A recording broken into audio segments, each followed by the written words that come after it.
Assalamualaikum warahmatullahi wabarakatuh. Selamat datang kembali di Kang Abu Channel. Apa kabar sahabat tenis sekalian? Semoga kabar baik selalu menyertai sahabat tenis sekalian, selalu diberi kesehatan, diberi kelancaran dalam bidang usahanya, diberi kemudahan dalam segala urusannya. Lama sekali saya tidak membuat video karena kesibukan saya yang lain. Baru kali ini saya bisa membuat video lagi. Dulu terakhir saya membuat video waktu ini tanaman ini mau panen pertama. Nah, sekarang sudah tinggal menyisakan kenangan-kenangan manis di kebun ini.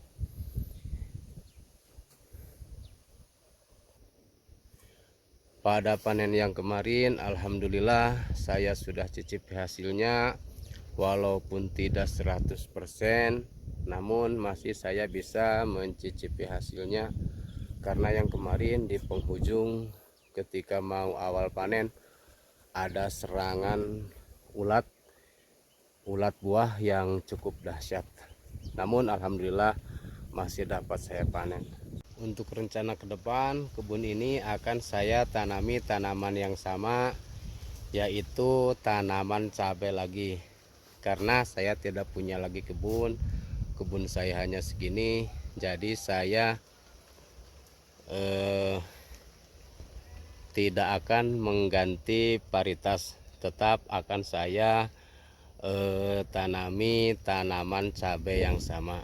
Namun untuk metode penanaman yang akan datang, saya akan menggunakan metode TOT atau tanpa olah tanah. Yaitu rencana saya, tanaman-tanaman ini akan saya cabut dulu, cabut semua, terus saya musnahkan, akan saya kubur tanaman-tanaman ini, tanaman-tanaman bekas tanaman yang lalu.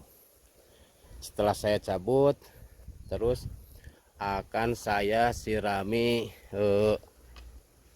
asam humat dan dolomit di lubang yang 3 ini. Asam humat untuk menetralisir atau untuk mengurai sisa kimia yang dipakai pada musim tanam yang lalu, dan dolomit untuk menjaga atau mengurangi keasaman tanah. Insya Allah akan saya gunakan metode tanpa olah tanah,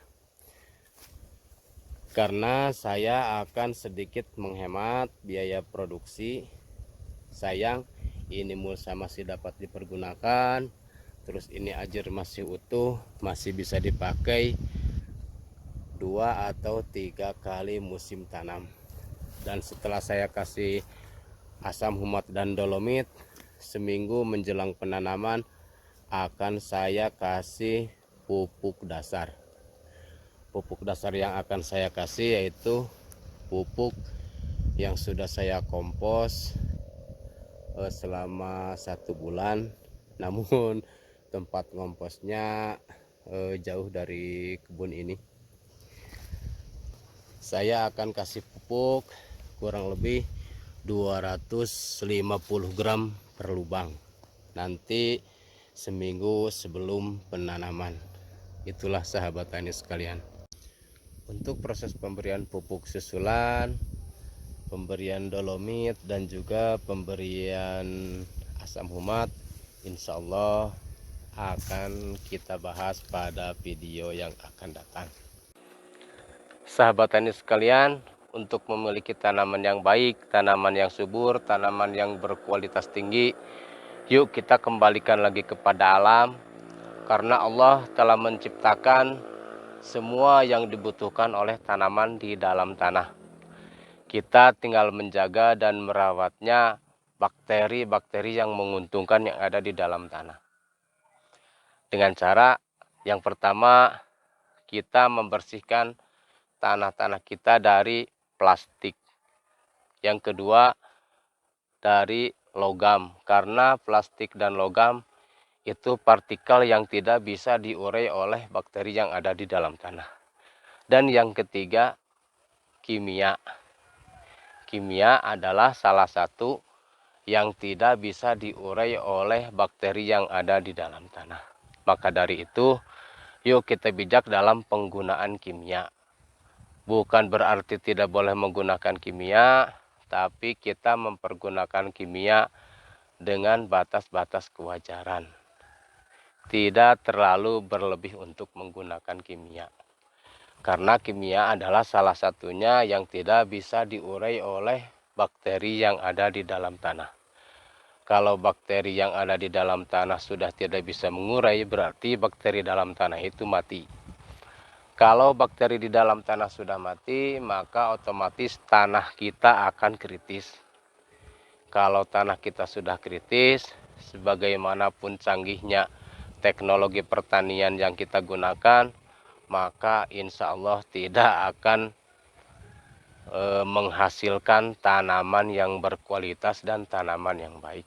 Tapi sebaliknya, kalau tanah kita subur, apapun yang kita tanam di atasnya insya Allah akan menghasilkan kualitas tanaman yang baik. Maka dari itu, yuk kita kembalikan lagi kepada alam, menjaga dan merawat yang telah Allah ciptakan di dalam tanah untuk kesuburan tanaman kita. Meminimalkan penggunaan kimia dengan memaksimalkan penggunaan pupuk organik. Pupuk organik, pupuk yang ada di lingkungan kita. Contohnya seperti kotoran-kotoran hewan, seperti kotoran kambing, kotoran domba, dan kotoran ayam. Itu banyak di lingkungan kita, dan tumbuhan-tumbuhan yang bisa dibuatkan pupuk untuk penyubur tanaman. Itulah video yang dapat kami sampaikan. Semoga bermanfaat bagi sahabat tani sekalian. Mohon maaf dari segala kesalahan dan kekurangan. Billahi taufik wal hidayah. Wassalamualaikum warahmatullahi wabarakatuh.